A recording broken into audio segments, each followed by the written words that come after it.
വാദിയെ പ്രതിയാക്കുന്ന അവസ്ഥ. അതെ, നിതിൻ രാജിന്റെ മരണത്തെ തുടർന്ന് നിതിന്റെ വീട്ടുകാരെടുത്ത ഒരു ലോൺ ആപ്പുമായി ബന്ധപ്പെട്ട് ആ വീട്ടുകാർക്കെതിരെ അല്ലെങ്കിൽ നിതിനെതിരെ കേസ് കൊടുത്തേക്കുവാണ്. നിതിൻ എടുത്തു എന്ന് പറയാൻ കഴിയില്ല, പഠിക്കുന്ന കുട്ടിയാണ്. വീട്ടുകാരാണല്ലോ ലോൺ അടയ്ക്കുന്നത്. അവരെടുത്ത ആ ആപ്പുകാർക്കെതിരെ കേസ് എടുത്തിട്ടുണ്ട്. നിതിന്റെ കോളേജിലെ ഒരു അധ്യാപികയുമായി ബന്ധപ്പെട്ട ലോൺ ആപ്പുകാരെ നിരന്തരം അവർ വിളിക്കുമായിരുന്നു, ഭീഷണിയായിരുന്നു, അങ്ങനെയായിരുന്നു ഇങ്ങനെയായിരുന്നു എന്നൊക്കെ പറഞ്ഞിട്ട് ഇതിന്റെ അന്വേഷണം വേറെ വഴി തിരിച്ചുവിടാനുള്ള ഒരു ശ്രമമാണോ എന്ന് ആർക്കും മനസ്സിലാവും. കേവലം ഒരു കട്ടൻ ചായ കൊടുത്തില്ല എന്നുള്ള പേരിൽ മരുമകളെ വെട്ടിക്കൊന്ന അമ്മായിയമ്മയുടെ ആ കേസുമായി ബന്ധപ്പെട്ട് ആ ജഡ്ജി അന്ന് പറഞ്ഞിരുന്നു, മരിച്ചുപോയ ആൾക്കെതിരെ അതും ഇതൊന്നും പിന്നെ ഒരിക്കലും പറയരുത്. എന്തായാലും നിതിന്റെ അധ്യാപകർ ചെയ്ത അത്രയും കുറ്റമോ ക്രൂരമോ ഒന്നുമായിട്ട് കണക്കാക്കാൻ കഴിയില്ല. ഇവരൊരു ലോൺ എടുത്തു, ആ ഒരു 1-2 പ്രാവശ്യം വരെ തിരിച്ചടവ് മുടങ്ങിയിരിക്കും. 80,000 രൂപയാണ് മുടങ്ങിയതാണ് നിതിൻ്റെ അച്ഛൻ്റെ അഭിമുഖങ്ങളിൽ കണ്ടത്. അവരെല്ലാം കൃത്യമായിട്ട് അടച്ചുകൊണ്ടിരുന്നത്. നിതിൻ്റെ അമ്മയുടെ സർജറിക്ക് വേണ്ടിയാണ് അത് എടുത്തത്. നിതിൻ വിദ്യാർത്ഥിയായിരിക്കുമ്പോൾ നിതിനല്ലല്ലോ സ്വാഭാവികമായിട്ടും അത് അടയ്ക്കുന്നത്, നിതിൻ്റെ വീട്ടുകാരാണ്. ഇപ്പോഴത്തെ കാലത്ത് സഹപാഠികൾക്കോ അല്ലെങ്കിൽ പഠിക്കുന്ന കുട്ടികളാണെങ്കിൽ ആ സ്ഥാപനത്തിലെ അധ്യാപകരോ എല്ലാം ഏറ്റെടുത്ത് എങ്ങനെയെങ്കിലുമൊക്കെ പിരിവിട്ടൊക്കെ കുട്ടികളെ സാമ്പത്തികമായി സഹായിക്കും. ആ കോളേജ് അത്രയ്ക്കും സഹകരണമില്ലാത്ത കോളേജാണെന്നുള്ളത് മനസ്സിലായില്ല. റാം എന്ന നികൃഷ്ടനായ ജീവി അങ്ങനെ പറയുള്ളൂ, അധ്യാപകനെന്ന് വിളിക്കാൻ കഴിയില്ല. അയാൾക്കെതിരെ നിരവധി കുട്ടികൾ രംഗത്ത് വന്നിട്ടുണ്ടായിരുന്നു. അയാൾ എന്തെല്ലാമാണ് കുട്ടികളെ കൊണ്ട് ചെയ്യിച്ചുകൊണ്ട് പറയിച്ചുകൊണ്ടിരുന്നത്. അയാൾ പറയണ കേട്ടിട്ട് കുട്ടികൾ ചിരിച്ചില്ലെങ്കിൽ തല്ലും. മുടിയുള്ള പിള്ളേരാണെങ്കിൽ മുടി പിടിച്ച് വലിക്കും. ഒരു പെൺകുട്ടിയോട് പറഞ്ഞു ഒരു ആൺകുട്ടിയുടെ മുഖത്തടിക്കാൻ, ചെരുപ്പ് ഊരി അടിക്കുക. ആ കുട്ടിക്ക് കയ്യിലാണ്ട് ചെരുപ്പ് ഊരി അടിച്ചില്ല. പിന്നെ പെൺകുട്ടിയെ കറുത്ത പശു എന്ന് വിളിച്ചു. വെളുത്ത കുട്ടിയാണ് വെള്ളപ്പാറ്റ, സിൻഡ്രൽ. തടി ഉണ്ടായ കുഴപ്പം, തടി ഉണ്ടായില്ലെങ്കിൽ കുഴപ്പം. മെലിഞ്ഞിരുന്നാൽ പറയും ക്യാൻസർ രോഗിയാണ്, എൻഡോസൾഫാൻ. കാര്യമായ തകരാറ് ആണോ അതോ മനഃപൂർവ്വമാണോ? ഇയാൾ ഇന്ത്യക്കാരൻ തന്നെയാണോ? ഇനി പേര് ഊരൊക്കെ മാറ്റി വന്ന് പിള്ളേരെ ഇന്ത്യക്കാരെ മനഃപൂർവ്വം തുലയ്ക്കാൻ വേണ്ടി തന്നെ വന്നേക്കണമായിരുന്നോ? ആന്ധ്ര സ്വദേശിയാണെന്നൊക്കെ പറയപ്പെടുന്നു. അവരെ മണ്ണിൻ്റെ മക്കൾ വാദം ഇന്ത്യയിലെ ഏറ്റവും കൂടുതൽ ഉന്നയിച്ച ആൾക്കാരാണ്. അപ്പോൾ അവർക്ക് മറ്റുള്ള സ്റ്റേറ്റുകാരെ കണ്ണിന് കാണരുത്. എന്തൊരു കഷ്ടമാണെന്ന് നോക്കണം. നീതിക്ക് വേണ്ടി മരണപ്പെട്ട കുട്ടിയുടെ അച്ഛനും അമ്മയും ബന്ധുക്കാരും എല്ലാവരും ഒന്നടങ്കം, ഈ കേരളം ഒന്നടങ്കം യാചിക്കുന്നു. എന്നിട്ടും നീതി നടപ്പിലാക്കാൻ നോക്കുമല്ലോ. ആ പ്രതികളായവരെ എന്തുകൊണ്ട് ഇത്രയും നാളും ആയിട്ട് പിടിച്ചില്ല, അവരെ അറസ്റ്റ് ചെയ്തില്ല? പകരം നിതിൻ്റെ വീട്ടുകാർക്ക് വീട് വയ്ക്കാനാണ് താല്പര്യം കൂടുതൽ. ആ പ്രതികളായ അധ്യാപകരെ പിടികൂടുമ്പോൾ അവരെ ഒളിച്ചിരിക്കാൻ സഹായിച്ചവരെയും പ്രതി ചേർത്ത് അകത്തിടണം. നിതിൻ്റെ അച്ഛനും ബന്ധുക്കളും ആരോപിക്കുന്ന കൊലപാതകം തന്നെയാണ്. അവർ നിരവധി സംശയങ്ങൾ ഉന്നയിക്കുന്നുണ്ട്. അതൊന്നും കണ്ടില്ല കേട്ടില്ല എന്നൊക്കെ എങ്ങനെ നടിക്കാൻ കഴിയും? ആ കുട്ടി മുകളിൽ നിന്ന് വീണതാണോ കൊണ്ടുപോയിട്ടാണോ അത് വേറൊരു സംശയം. 3.5 മണിക്കൂർ കഴിഞ്ഞെങ്ങാണ്ടാണ് ഹോസ്പിറ്റലിൽ എത്തിച്ചത്.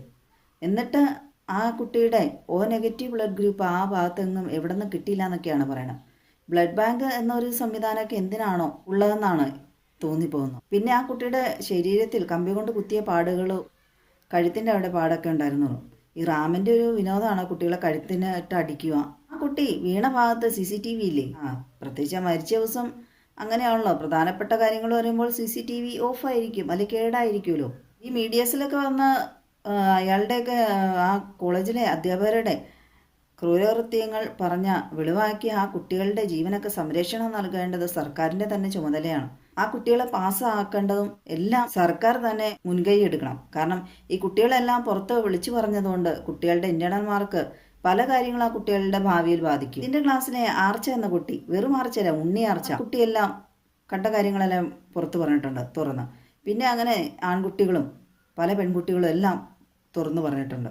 കോളേജ് മാനേജ്മെൻറ്റിൽ നിന്ന് ഈ കുട്ടികളെ നിരീക്ഷിക്കാൻ ഒരാളെ വെച്ചിട്ടുണ്ടായിരുന്നതെന്ന് മീഡിയാസ് അവരെ വിളിച്ചു പറഞ്ഞപ്പോഴാണ് അവരറിഞ്ഞത്. റാം എന്ന് പറയുന്ന ആളെ വിഗൊക്കെ വെച്ചുള്ള ഫോട്ടോയാണ് കൂടുതലും കണ്ടേക്കുന്നത്. വിഗില്ലാത്ത ഫോട്ടോ ഞാൻ എൻ്റെ ഒരു തമ്പനയിൽ കൊടുത്തിട്ടുണ്ട്, ഫസ്റ്റിലുമായിട്ട് ബന്ധപ്പെട്ട വീഡിയോ ഇട്ടതിൽ.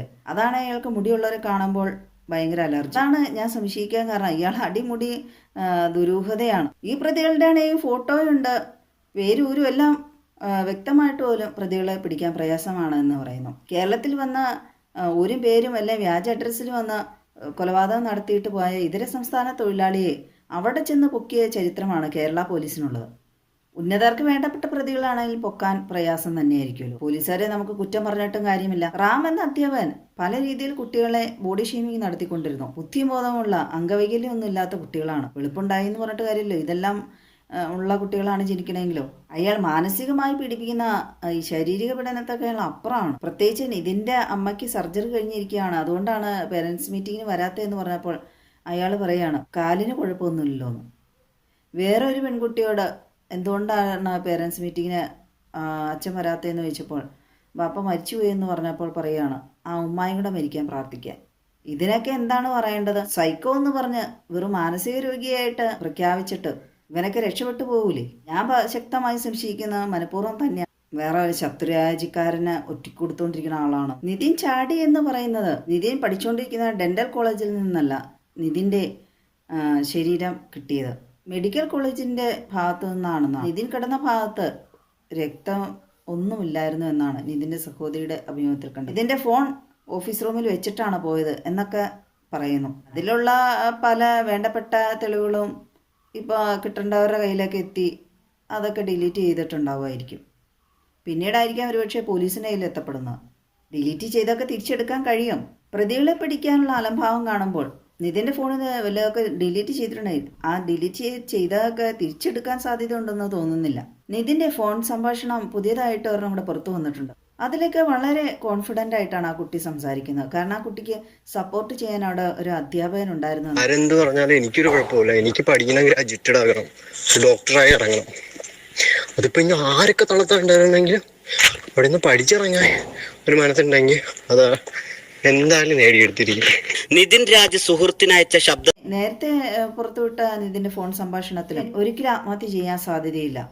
വളരെ കോൺഫിഡൻ്റ് ആയിട്ട് തന്നെയാണ് അതിൽ സംസാരിക്കുന്നത്. പ്രത്യേകിച്ച് റാമിനെതിരെ ഒന്ന് രണ്ട് എതിർത്ത് സംസാരിച്ചുകൊണ്ട് എല്ലാവരും ആൺകുട്ടി എന്ന് വിളിച്ച് അനുമോദിച്ചു എന്നാണ് പറയുന്നത്. ഒത്തിരി പേര് വിളിച്ചു പറഞ്ഞു. വലിയ സന്തോഷത്തിലാണ് ആ കുട്ടി ഇരുന്നത്. പിന്നെ വെറും ഒരു ലോണിൻ്റെ പേരിൽ ആ കുട്ടി ഒരിക്കലും ആത്മഹത്യ ചെയ്യാൻ സാധ്യതയില്ല. കാരണം വളരെ പ്രതിസന്ധികളെ തരണം ചെയ്ത് എങ്ങനെയെങ്കിലും ഡോക്ടറായി പുറത്തിറങ്ങുമെന്ന് തന്നെയാണ് വീട്ടുകാരോടും അതിൻ്റെ കൂട്ടുകാരോടും നാട്ടുകാരോടും എല്ലാം പറഞ്ഞിട്ടുള്ളത്. ഇപ്പോൾ പുതിയതായി വരുന്ന വാർത്തകൾ കോളേജ് മാനേജ്മെൻറ്റ് വളരെ തരികടലായ ഉടമസ്ഥരായിരുന്നു എന്നൊക്കെയാണ്. അങ്ങനെയുള്ളൊരു കോളേജിലാണ് ഈ കൊച്ചു പഠിച്ചുകൊണ്ടിരുന്നത്. അപ്പോൾ പിന്നെ ഇങ്ങനെയെല്ലാം സംഭവിച്ചില്ലെങ്കിലേ അത്ഭുതമുള്ളൂ.